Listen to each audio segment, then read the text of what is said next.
Gold trusted gold buyers మీరు తాకట్టు పెట్టిన బంగారాన్ని విడిపించి ఈ రోజు ఉన్న మార్కెట్ ధరకు కొనబడను.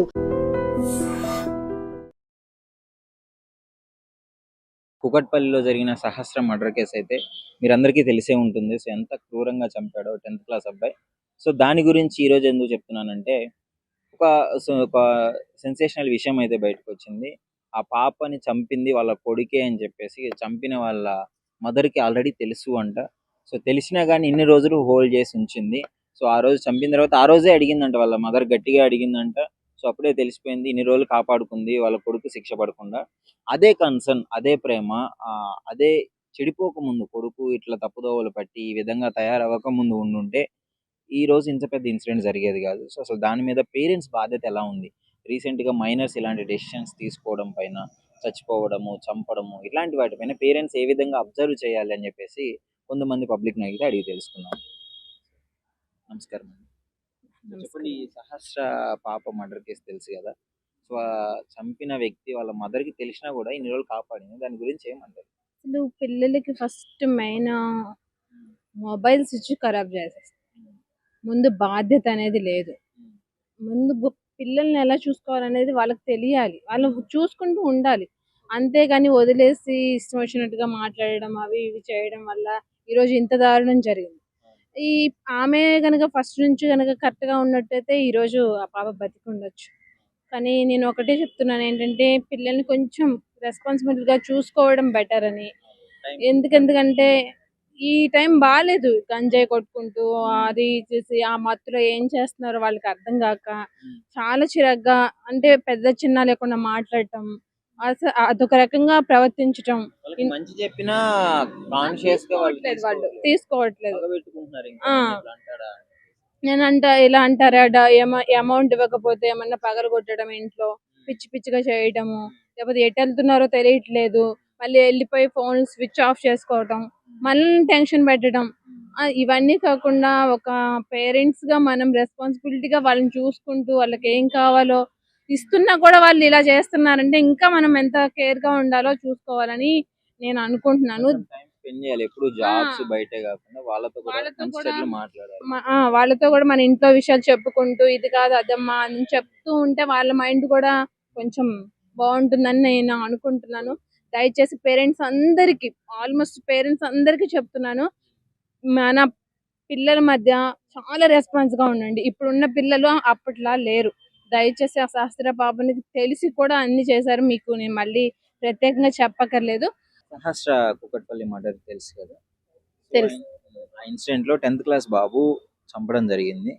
సో బాబును దాచిపెట్టారు వాళ్ళ మదర్ కూడా, ఒక న్యూస్ వస్తుంది తెలిసి కూడా అని చెప్పేసి. సో దాని గురించి మీరు ఏమనుకుంటారు? 10th క్లాస్ బాబు అంటే మాక్సిమం 14 సంవత్సరాలు ఉంటాయేమోనండి అబ్బాయి వయసు. 14 సంవత్సరాల పిల్లోడు ఇంట్లో ఉండి స్కూల్కి వెళ్తున్నాడు, వస్తున్నాడు, రోజు ఎవరితో ఆడుతున్నాడు, తల్లిదండ్రులు ఆ మాత్రం గమనించలేదంటారా? లేకపోతే తల్లిదండ్రులే తెలిసి ఉండే కావాలని హత్య చేయించారంటారా? నాకు తెలిసి ఏంటి ఈ మధ్య కాలంలో ఎక్కువగా మైనర్లు అంటే సూసైడ్ చేసుకోవడము, ఒకటి ఇంట్లో నుంచి వెళ్ళిపోవడము, లేదా ఇట్లా మర్డర్లు చేయడము. సో ప్రాబ్లం ఎక్కడ వస్తుంది? తల్లిదండ్రుల పెంపకంలోనే వస్తుంది. పిల్లలకి స్వేచ్ఛనిచ్చేయడం వల్ల వస్తుంది. పిల్లలకి ఇప్పుడు పక్కన వాళ్ళకి పిల్లోడికి బైక్ ఉందండి, లేకపోతే ఇటు పక్క వాళ్ళ పిల్లోడికి కారు ఉంది, వాళ్ళకి 4 అంతస్తుల బిల్డింగ్ ఉంది, వీళ్ళకి 4 అంతస్తుల బిల్డింగ్ ఉంది, మనకు లేదు. ఎలా అయినా మనం సంపాదించాలి. మన కొడుకుని వాళ్ళకంటే పెద్ద కారులో తిప్పాలి, లేకపోతే వీళ్ళకంటే పెద్ద బండి ఇవ్వాలి మన అబ్బాయికి. వాళ్ళ అబ్బాయి ఐఫోన్ వాడుతున్నాడు 1,00,000 రూపాయలది, మన అబ్బాయికి 2 లక్షల ఐఫోన్ కొనియాలి. అంటే మన పిల్లలు రిచ్ గా ఉండాలి సమాజంలో, వాళ్ళకంటే ఎందులోనూ తక్కువగా ఉండాలని చూసే ఎదవ మెంటాలిటీ ఉంది చూసారా? దాని వల్ల ఇలాంటి పనికిమాలని అన్ని జరుగుతున్నాయండి. సమాజాన్ని భ్రష్టు పట్టిస్తున్నారు ఎలాంటి తల్లిదండ్రులు ఉండి. ఎవరైనా, నేనైనా, మీరైనా, ఎవరైనా సరే పిల్లలకి ఫోన్లు ఇచ్చేటప్పుడు లేకపోతే ఫ్రీడమ్ ఇచ్చేటప్పుడు ఇవ్వాలండి. ఎక్కడ ఇవ్వాలో అక్కడే ఇవ్వాలి. అలాగని పశువుల్లాగా బంధించేసి పిల్లల్ని రూముల్లో పెట్టి లేకపోతే అనుదినం టార్చర్ పెట్టుకుంటూ కొట్టుకుంటూ భయం చెప్పమని కాదు. ప్రతిసారి పిల్లలకి టైం ఇవ్వాలి. తల్లిదండ్రులు పనిలో పడిపోయి ఎవరి డ్యూటీలు కాళ్ళకి వెళ్ళిపోయి ఫోన్లు ఇచ్చేసి వాడుకోవడానికి డబ్బులు ఇచ్చేసి ఎక్కువగా చూసి దాన్ని ప్రిపేర్ అయ్యి ఒక పేపర్ మీద లెటర్ రాసి మరి ప్లానింగ్ తో సహా వెళ్ళి చంపాడంట. ఆ పేపర్ మీద ప్లాన్ రాసుకుని 6 పాయింట్లు రాసుకుని మరి పిల్లని చంపాడంటే ఈ పిల్లోడు ఎప్పటి నుంచి ఏం వీడియోలు చూస్తున్నాడు? అంటే ఏదైనా విలన్ గా ఏమైనా ట్రై చేద్దాం అనుకుంటున్నాడేమో సినిమాలో గట్లా. ముందు నుంచే రియల్ గా చేసేసాడు అనమాట. తల్లిదండ్రులు ఏం చేస్తున్నారండి, పిల్లలు చూసే వీడియోలను కూడా గమనించాలి. ఫోన్ ఇచ్చినా వాళ్ళు ఏం చూస్తున్నారు, అరే నీకు చదువుకునే ఉపయోగపడే చూడరా, లేకపోతే ఏమన్నా దేవుడి చూడు, మంచి చూడు, చెడు చూడు, ఇలాంటి చెత్త వీడియోలు నీకెందుకని చెప్పి పిల్లల్ని గద్దించాలి. మెయిన్ పిల్లల్ని తక్కువ ఫోన్ వాడేలా చూసుకోవాలి. ఫైనల్ గా ఏమంటారు ఈ ఇన్సిడెంట్ పైన? ఎలాంటి జాగ్రత్త తీసుకుంటే అసలు ఇట్లాంటివి జరగకుండా ఉంటాయి అంటే చెప్పండి. ఎట్లా జాగ్రత్తలు తీసుకోవాలన్నా కూడా ఎక్కడ పెట్టి దాస్తామండి పిల్లల్ని? పిల్లలండి వాళ్ళు ఆడుకునే ఫ్రీడమ్ కూడా లేకపోతే వాళ్ళని మనం ఎక్కడ పెట్టి దాయగలం చెప్పండి. అసలు ఈ సమాజంలో కన్న తండ్రిని కూడా ఇంట్లో వదిలిపెట్టి, కన్న కూతురుని వదిలిపెట్టి వెళ్ళడానికే లేని పరిస్థితులు అయిపోయినాయి కదా. కన్న తండ్రి దగ్గరే రక్షణ లేదు ఇవాళ ఆడపిల్లకి.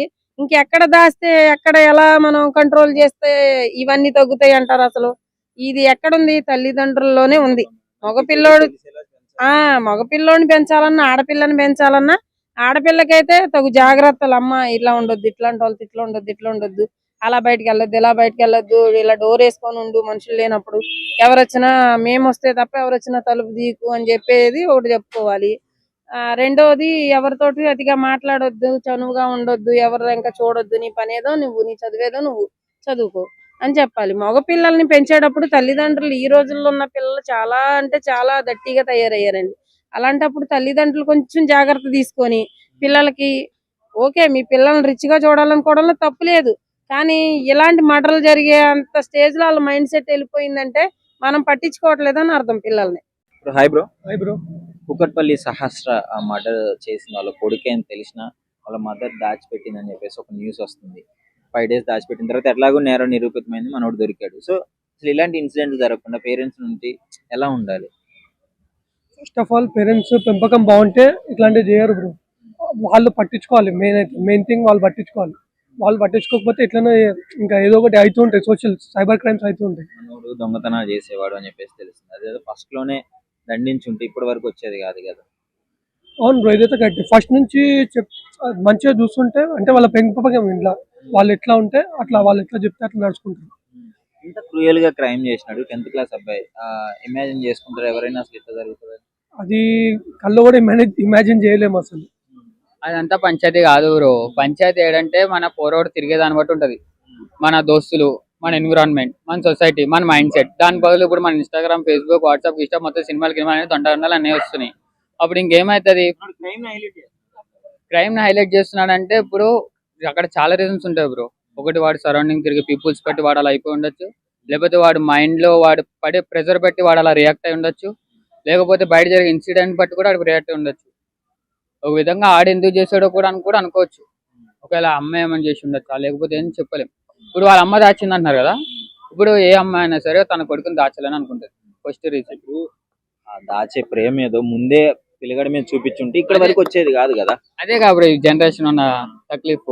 పిల్లలు ఏం చేస్తున్నారని చెప్పి పేరెంట్స్ పట్టించుకోవట్లేదు. పేరెంట్స్ ఒకవేళ లాగి వాళ్ళ రెండు ముందరైతే మా ఇంట్లో బయటకు పోతే 6 దాటిందంటే మా నన్ను కాలు చేతులు దగ్గర ఇంగేవాడు చెప్పాలంటే. ఇప్పుడు పిల్లలు అట్లా కొడితే పడట్లేదు. ఫస్ట్ ఆఫ్ ఆల్ నువ్వు నన్ను కొట్టడం ఏంటంటే రివర్స్ అయిపోతున్నారు. వాళ్ళ రివర్స్ అవడం వల్లనే పేరెంట్స్ వాళ్ళకి నచ్చ చెప్పడం పోవడం వల్లనే ఇలాంటివి జరుగుతున్నాయి. మెయిన్ రీజన్ కంట్రోల్ చేసుకుంటే ఎవడైనా మనిషే.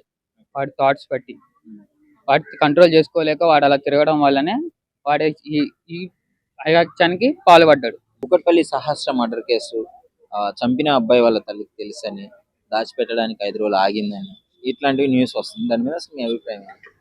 తల్లికి తెలిస్తే ఎవరు పిల్లలైనా పిల్లలే అందరికి. ఆ తల్లి కడుపు కాల్చి ఈ తల్లికి సంతోషమా? తెలుసు అనేది అబద్ధం. ముందర ఫస్ట్ తెలుసు అనేది అబద్ధం. తెలితే ఏ తల్లి ఊకోదు. ఏం తెలితే ఏం కొడుకు కూడా ఆగమైపోతాడు కదా, భవిష్యత్తు ఆగమైపోద్దిగా. ఒప్పుకోదు, అది అబద్ధం. కానీ కనీసం పిల్లలు ఇట్లా తయారవుతారంటే తల్లిదండ్రులు మనం కూడా చూసుకోవాలి జాగ్రత్తగా. బాధ్యత ఉండాలి, వదిలేయొద్దు. తండ్రి తాగుపోతాడు అని తెలుస్తుంది, తల్లి కష్టపడాలని తెలుస్తుంది. ఆమె చూసిందో చూడలేదో వీడు ఎట్టుండి అన్ని నేర్చుకుండు. కానీ అమ్మ కష్టపడేటప్పుడు నీ పిల్లల్ని జాక్కునే అనే బాధ్యతలో నువ్వు పిల్లల్ని మర్చిపోవద్దమ్మా. ఇది కూడా నీ బాధ్యతే. చూడు వాడు ఏం చేస్తుండు. ఆడ బిడ్డ ఉన్నా బిడ్డను చూడు, కొడుకున్నా కొడుకుని చూడు. మన పిల్లలు ఏం చేస్తుండ్రు, ఏంది, ఇలా భవిష్యత్తు ఎడిపోతుందని ఆలోచించి తల్లి. దొంగతనాలకు అలవాటు పడడం చిన్నగా ఇప్పుడు క్రైమ్ చేసేంత వరకు, అంటే ఒక పాపని అతి కిరాతకంగా చంపే స్థాయికి వచ్చే వరకు బాధ్యత పరంగా వాళ్ళే కదా రెస్పాన్సిబిలిటీ. అవును, తల్లిదండ్రులదే రెస్పాన్సిబిలిటీ. ఏం చేస్తాడు మన పిల్లలు ఏం చేస్తారని మనం కూడా ఒక కంట కనిపెట్టాలమ్మా. పనే కాదు, మనకు ఎన్నో బాధలు ఉండొచ్చు తల్లిగా. భర్త చేయకపోయినా పిల్లలు వినకపోయినా మనకు బాధ్యత, అన్ని బాధ్యతలు తల్లిగా మనం బాధ్యత తీసుకోవాలి. తల్లి వాడిటి జాతర నువ్వు కలగనలేదు కానీ నిన్ను నేను అనకూడదు, కానీ ఇట్ట పిల్లలు చెడిపోతాం కారణం కూడా మనం కూడా కొద్ది కారణం అవుతున్నాం. కాబట్టి మనం వాళ్ళు ఏం చేస్తారా ఏందా అన్ని చూడాలి. సెల్లులది వాళ్ళ సెల్లులతో చాలా చెడిపోతారు. పిల్లగాడి సెల్లు చూసినంత కిరాతకంగా నేర్చుకుంటే ఇవాళ ఈడు చేసిందంటే రేపు ఇంకొకటి చేస్తాడు. ఆ తల్లి కడుపు కాలినట్టేగా. అంత సమాసంగా ఉండిపోయి వాడు అట్లా చేసిందంటే దయచేసి తల్లిదండ్రులు కూడా మన పిల్లలు ఏం చేస్తారా ఏందా అని ఒక్కసారి 10 నిమిషాలు వాళ్ళ కోసం కేటాయించండి. సెల్లులు తీసుకొని వీళ్ళు సెల్లుల్లో చదువుకుంటారా, మంచి చూస్తారా, చెడు చూస్తారా అని ఆలోచించి చూడండి.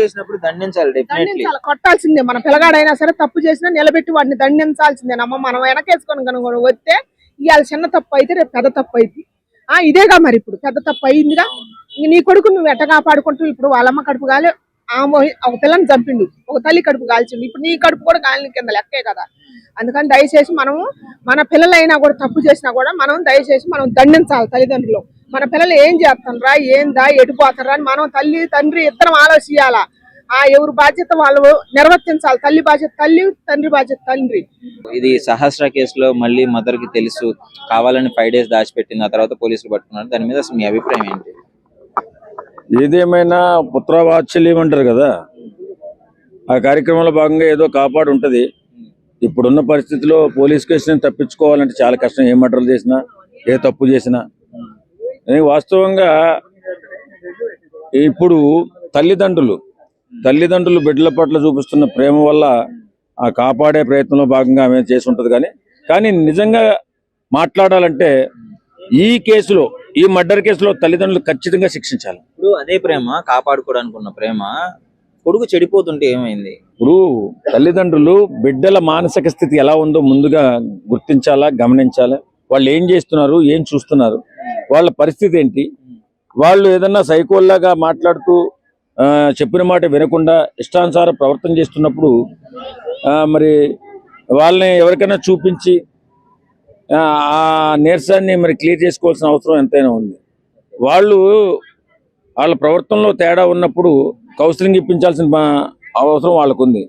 తర్వాత ఇలా బిడ్డల పరిస్థితి బాగోలేదని తెలిసి కూడా నా బిడ్డ అని చెప్పేసి వాత్సల్యంతో ఉన్న తల్లిదండ్రులను నిజంగా శిక్షించాలి. ఇంకా అతను మానసిక పరిస్థితి బాగోలేనప్పుడు హాస్పిటల్ తీసుకెళ్లాలి కదా, కౌన్సిలింగ్ ఇప్పించాలి కదా. మరి ఇవేమి చేయకుండా ఒక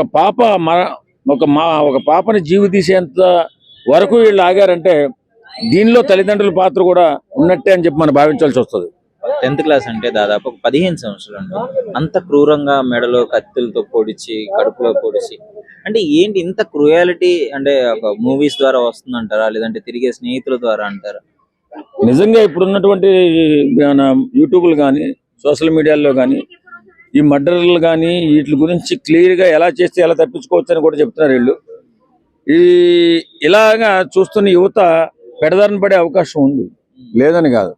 ఏదేమైనా బిడ్డల పరిస్థితిని గమనించినటువంటి తల్లిదండ్రులు వాళ్ళకి చికిత్స చేయించకుండా సమాజంలో వదిలేసి ఇష్టానురీతిగా మనుషుల్ని చంపుతుంటే మళ్ళీ కాపాడాలని ప్రయత్నం చేస్తున్నారు చూడు, ఇది మాత్రం చాలా ఘోరం. నిజంగా ఈ తల్లిదండ్రులు అయితే నా దృష్టిలో ఖచ్చితంగా నేరస్తులే. ఎందుకంటే వాడి మానసిక పరిస్థితి బాగోలేదని తెలిసి వాడిని కంట్రోల్ చేయవలసింది పోయి, వాడిని తీసుకెళ్లి కౌన్సిలింగ్ ఇప్పించవలసింది పోయి, వాడిని ఆరోగ్యవంతుడిగా చేయాల్సింది పోయి, చనిపోయిన తర్వాత చంపేసిన తర్వాత మళ్ళీ కాపాడాలని ప్రయత్నం చేశారు చూడు, ఇది మాత్రం చాలా నేరం నిజంగా చెప్పాలంటే. And don't forget to subscribe to iDream. And for more videos, please subscribe to iDream. Please subscribe to iDream. Please subscribe iDream. And please subscribe to iDream. For more videos, subscribe to iDream. please like, share and subscribe to the channel. Congratulations iDream. Subscribe to iDream. Subscribe to iDream. So subscribe to iDream Media. iDream team andarki huge congratulations. Please subscribe iDream Media. Please subscribe to iDream. Subscribe iDream. Please subscribe to iDream. iDream అంటే నా కళల channel subscribe చేసుకున్న నోరు తిరుగుతలేదు, మీరైతే గంట గుర్తు కొట్టండి. For more such videos, please subscribe to iDream.